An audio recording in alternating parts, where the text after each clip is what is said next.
Hello guys, once again it's Matt, and today we have another video. We are going to take a look and dive down on the Harrier 2. So today let's thank our members Igor, Yuyush, Justin Field, Jaf, Chalares, Astropub and Silami, and let's get into it. So today we're going to talk about the Harrier 2, not the Sea Harrier, because technically it is a different story than the history than the and it's just basically a different aircraft than the Harrier 2, okay? We're going to make a proper video on the Sea Harrier, but today we're going to talk about the Harrier 2, which is the second generation aircraft. The Sea Harrier was developed as an upgrade to the original Harrier, and the Harrier 2 started with that, but became a lot more than that. Okay, so yeah, the history first and performance, as always. We're going to talk about all of its variants, and then all the variants that can come to War Thunder. Okay, so first the history. It is a second generation Harrier jump jet. Okay, it had better range, more payloads, and a bigger payload in general, more improvements. They're going to talk about it, but yeah, basically we have the Harrier 2 and technically the AV8B being another name, but yeah, they are in the same umbrella of Harriers. Okay, so in the late 60s and early 70s, with the first generation Harriers coming into service, it was already known that the aircraft had a very limited payload range. Even the AV8A had, I mean, it was considered to be less capable than the A4 because it carried less than half of the payload that the smaller and lighter A4, and with less range. So it was a problem because the advantages of the VTOL are only as good as the payload and the range and stuff like that. That is, that the aircraft can actually do. So yeah, it was a problem, and they knew that. So yeah, this made Hawker Siddeley and McDonnell Douglas starting making a more advanced and capable version of the Harrier in 1973. The improvements were especially due to the Pegasus engine, that they made a new version of it, being stronger and larger. But because it was too large for the original Harrier, they had to start make a whole new project, and yeah, a proper project for an advanced Harrier, okay, with the new engine. So yeah, the objective was to replace the old Harriers and A4s for the USADC, and basically due to double the payload and double the range that the normal AV8 had. It even was called as the AV16 unofficially in the US development. But in the UK, the British, pulled out of the project in 1975 because of the prices and stuff like that. We The British had a different government directive, basically, so that they had to just lower the prices and lower the spending on government military contracts and stuff like that. So yeah, and the US was also unwilling to fund the development of the aircraft alone, and ended up the project later that year as well. The companies also thought it was, I mean, the companies thought that it would be a good idea to continue the efforts, so they did, to make a better Harrier with different approaches. Um, so because of that, Hawker started doing a different thing, and McDonnell Douglas started doing a different thing as well, with the UK with a different wings and stuff like that, with aluminium, and the US had a more focused approach on the US needs. So yeah, with the US interest continuing, the development began with a better and larger wing for the Harrier, being less ambitious than the advanced Harrier with the same engine, if I'm not mistaken, made out of composites, mainly out of composites like carbon fiber and stuff like that, instead of the aluminium and other stuff. And yeah, they just decided to continue the project and the company, and two prototypes were built and first flew in 1978. The U.S. government wanted to an, basically wanted another foreign buyer to help fund this so that it can get involved with the development. And the UK in 1980 decided that the program would meet its requirements, but with some stuff in the background, like the leading edge route extensions that the UK were developing, made it so that it had to be included on the package of the aircraft. In 1982, the UK became a fully invested partner, and the agreement was that BAE, or British Aerospace Engineering, I think, something like that, was the subcontractor for the AV-8B, manufacturing various parts of the AV-8, like the rear fuselage and other stuff. And the Harrier 2, the normal one, would be a more British version of the AV-8B, with McDonnell Douglas as a subcontractor with some stuff. So basically, BAE, or the British Aerospace, would basically be the main manufacturer of the Harrier 2 for the British, with doing some of the little stuff for the US variant, and vice versa. The US would mainly produce its variants, but together producing a little bit of the stuff for the British Harrier as well. This even got up to a point where the engine companies started producing the engine together as well. Pratt & Whitney and Rolls-Royce, which is kind of funny because Pratt & Whitney is not even an American company, I don't think. So kind of funny. It is Canadian back in the day, but Boeing buys everything, so I don't know. Maybe in General Electric, so I don't know. I really don't know what happened to Pratt & Whitney, but yeah, they're still producing aircraft engines, so yeah. And the first prototype of this combined version flew in 1981. In 1985, the first GR5s were flown, entering in service in 1987, with some differences to the AV-8B depending on the UK needs, such as avionics, armaments, and equipment, with the GR5 having a stainless steel slat, and in 1989 it was officially committed into fully operational as a fully operational aircraft. No, the AV-8B, in the other hand, started as a modified AV-8A, the project itself. This is like after 1975, with a new wing design, revised intakes, and a redesigned exhaust nozzle, redesignated as the YAV-8B that I told you that first flew in 1978. After some flights in 1979, and the procurement was for being developed for 12 aircraft and more 324 after that, and basically they decided to go forward with the development, together with that thing of the UK actually being as in, it was introduced as a funding help. There were some fighting with the USN and the USMC due to the F-18 being produced and being more capable than the AV-8, which made basically they had a fight between them, but they decided that the F-18 was not going to go. I mean, they used F-18s, the USMC, I think, but not that many. The AV-8 basically went ahead, and in 1981 the boost with the BAE returning to the project with money and stuff like that with the UK government, and a joint development, as I said before, between Harrier and McDonnell Douglas. They basically started the production after that as well. These LETs came from the UK, as I said before, and a revised YAV-8B flew again in 1981 with these UK developed stuff. And in 1983, first production aircraft were delivered to the Marine Attack Training Squadron and to the frontline squadrons in 1985, in which it had the F-402 RR4048 engine, which had 95 kilonewtons of thrust.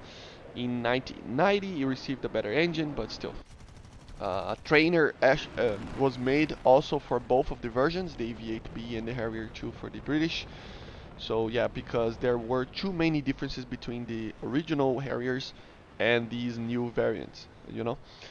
With some export interests like from Brazil, apparently, Japan, Italy, they continue to develop the aircraft for an upgrade in 1985 for a night attack version.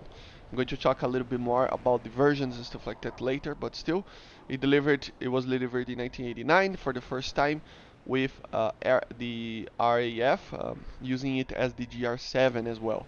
After a private venture, they made the AV8B Plus with a radar and more missiles for the US MC, but also for the Spanish Navy and the Italian Navy as well, with a joint program between the three nations, which is kind of funny that they actually entered as that as well, which is cool, pretty cool.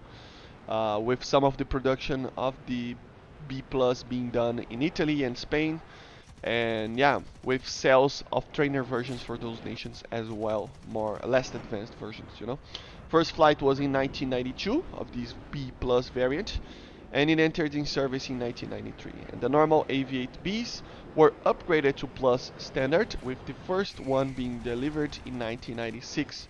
More upgrades were discussed, with even a Harrier 3 being talked about it, but eventually the project was abandoned, and there are some upgrades coming to the AV8B to make Plus to remain in service until 2025, being replaced by the F-35B. So it's the same problem that the F-15 had, and many other aircraft, because of the delays on the F-35 and the F-22 being too little, for example, and stuff like that.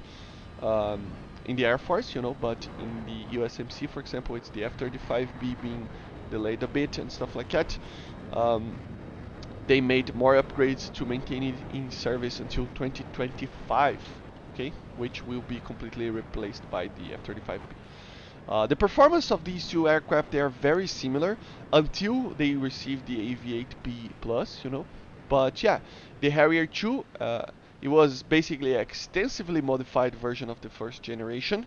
It had original aluminum changed to the composites, as I said, less like carbon fiber and stuff like that. So it was lighter, and it had more range because of that, with a new one wing piece. Basically a one piece wing, you know, so we had 14% of more area of wing, so it was better at basically everything. It turned better, had more range, had more payload capabilities, everything was better. You know, if a payload of more than 3,000 kilograms due to the slats and additional missile pylons as well. It had 6 missile pylons, so that's good. Different from the American counterpart, it had the Zeus ECM system, which is a very expensive part of the aircraft, costing it around $1.7 million each ECM system. So yeah, pretty expensive. Has day and night capacity of flying, you know, with a better HUD, 2 MPCD displays, which are more advanced monochrome versions, but it's a colored, so it's like an LCD system. INS navigation systems, digital moving map, and it had a bubble canopy similar to the Sea Harrier, for better visibility, you know. Had better stability in the VTOL modes due to the new stability systems and stuff like that. So yeah, it was used as reconnaissance, ground strike, and for the air-to-air. It was used with the AIM-9s. It didn't have a radar. It was suggested to use the Sea Harrier's radar, especially after the Sea Harrier was retired, but it was too costly. The whole program would cost more than 600 million pounds, so they decided to just maintain it with the AIM-9s. It used the AIM-9G and the AIM-9L. I don't know if it used more missiles than that, but it was that basically. And as for the American version, the AV8B, it had the 25 millimeter Gal 12 gun instead of the Aiden's, with a 4.2 ton of payload, so it was better, with many types of weapons, new displays and many things, just like the GR5 had. Different wings, obviously, and more. Many differences to normal Harriers. Even using carbon fiber, as I said, with a super critical wing, which is a very highly efficient wing, profile of a wing, and many differences in aerodynamics compared to the old Harriers, Has even a voice command inside the cockpit, which is funny to see. And it has ECM, but an American version. It has originally it has a TV system without a thermal, but eventually it had a FLIR upgraded to the this system so that it can have thermals. But still, initially only had a normal camera to guide bombs and missiles and stuff like that with a pod on the nose. With the MatAWG variant, as I said, having a FLIR system, better HUD, many upgrades to the nav systems and tech systems, and it was initially called the AV8D, but later called the AV8B MatAWG, or NA. And then the AV8B Plus that I said before, similar to the NA, but with the APG-65 radar, which is the pulse Doppler radar for the F-18, with the ability to use the AIM-120. So very advanced, and yeah, we are not quite there yet, right? But still, pretty cool. So this is kind of the history, the performance. It was better, but the engine initially was the same, so the climb rates and stuff like that should be a bit better, just because it is a lighter aircraft. The turning capabilities will be a lot better because the wings are completely redesigned. You have a lighter weight in the aircraft, and obviously you have the slats, which helps a lot in turning. The missiles, obviously, it's not 2 missiles, it's 6, being the AIM-9s, AIM-9Gs, and AIM-9Ls after a bit. And I mean, it could carry the AIM-9G, but once it entered in service, he already used the AIM-9L. So in War Thunder, it will probably use the AIM-9L no matter what. Obviously, we had the GR7 leaked, so yeah, let's see if we get it in this patch. But still, pretty cool. And yeah, and I might be wrong, but I saw that the UK Harrier 2 had a 25mm version of the Aiden. 2 of them pods under the fuselage, but I might be wrong because I couldn't find too much information about it and I had to use the Wikipedia. So yeah, but anyway, we have the variants. So the Harrier 2 first, so the British version first. Obviously all of them had 6 hardpoints, so yeah. So it started as the GR5. So we had the GR1 and the GR3, which are the first generation Harriers. And then we have the GR5. First, second generation Harrier with a difference, very different from the AV8B, 41 build, and yeah, different wing and stuff like that, different capabilities, and yeah, it didn't have the TV system if I'm not mistaken, so yeah, very different. GR5A, 21 build, minor differences to anticipate the GR7, and with the GR7, yeah, upgrades had a kind of a FLIR system, NVDs, better ECM, new cockpits with a replacement for the moving map displays, entered in service in 1990, and new were made, and upgrades to the old ones were made as well. So this is basically the AV8B MatAWG version for the UK, so pretty cool. This is the version that we are receiving right now, and the version that we probably need to receive as as for the US as well, I think, so yeah, and then the GR7A, it's a basically the same aircraft as the GR7, but it had a better engine with 13 kilonewtons more of thrust, with around 111 kilonewtons, so it was very strong. And it was upgraded to GR9 standard afterwards as the GR9A. It could carry better payloads, laser guided bombs, if used with the TIALD pod, but it was scarce, this pod. So this is I don't know if this is the variant that we're going to get. Apparently in the files it is just a normal one. So yeah, but I don't know. It has the FLIR system, so in game right now we probably will see a version that can carry a lot of the guided bombs and stuff like that. Probably not the AGM 65 yet, but still, it is pretty good. Has the old engine, but it has the first system, and yeah, it doesn't have a radar. We use AIM-9Ls, and yeah, it's in 10 and 11.0, so it's going to be fun. After that, we had the GR9 avionics and weapons upgrade under the Jump program. So it had software upgrades to comms, ground proximity warnings, nav systems, integration to use the AGM-65s, paveway guided bombs, and more stuff. Even from 2007, it got even more upgrades, like the sniper targeting pod instead of the TIALD.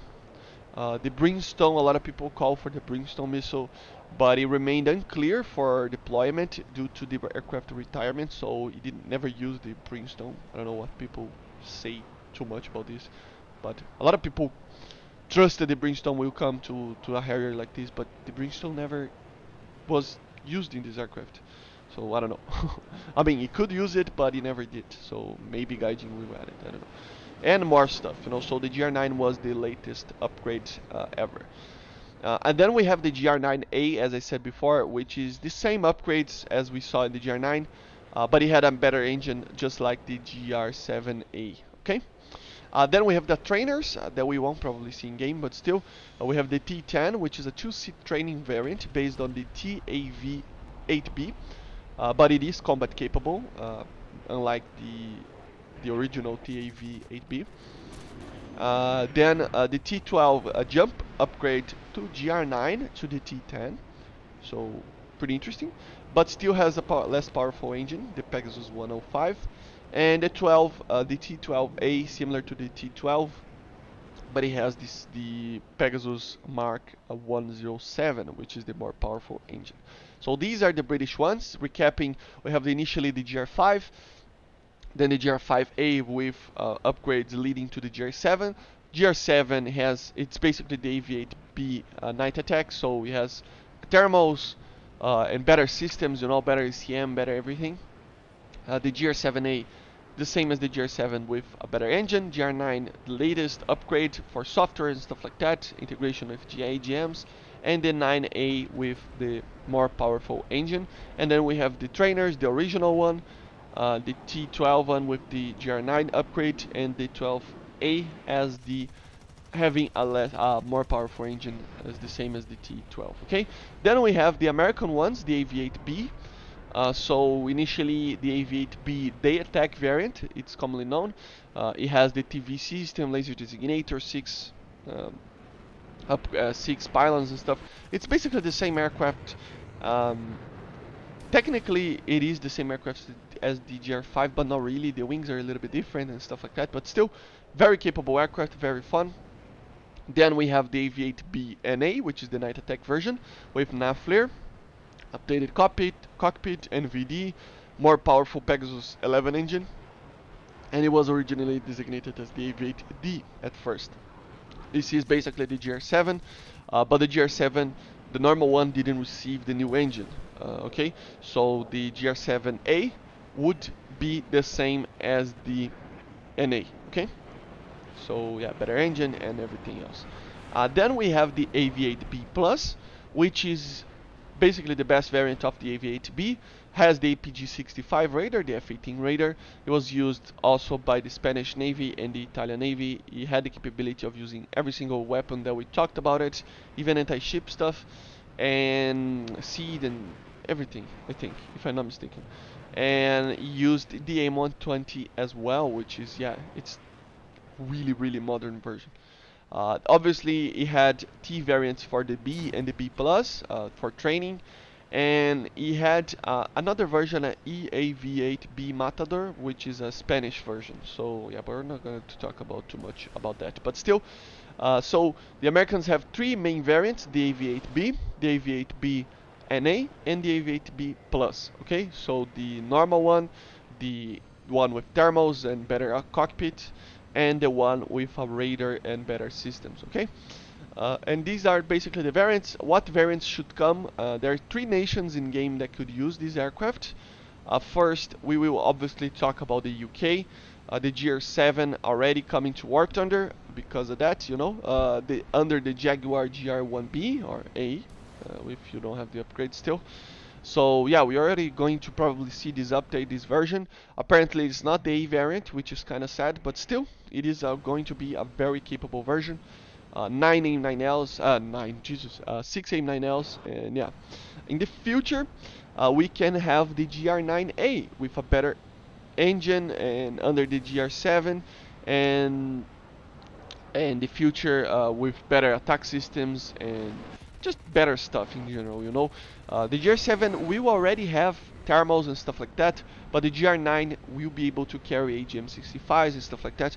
So in the far future, uh, it could be upgraded to that, or we could have that. I talk about the GR9A because of the better engine, especially, and the ability to carry the AGM-65. It would still carry the same missiles and stuff like that, 6 AIM-9Ls and stuff like that. So yeah, it is fun that we will see that, and to be honest, I think uh, it's not too much into the future, this version, because it's not really that advanced, you know. It's just another version of the Harrier. But hopefully we get the Sea Harrier as well for the British in the far future. I'm going to make a proper video on the Sea Harrier. But yeah, and the USA, obviously the other variant. I think initially, because the GR7 is coming, I think we should get the AV8 B and A, due to having the thermals and stuff like that. We could have the normal version, just because the GR7 apparently won't have the better engine and the NA has a better engine. But I don't know, you know. I still think the AV8B NA would be fun because of that, because it has a different engine. It has the thermals as the GR7. It has basically all the capabilities like that. So yeah, pretty interesting. A B under the A7E, I think, just because the other Harrier is already there.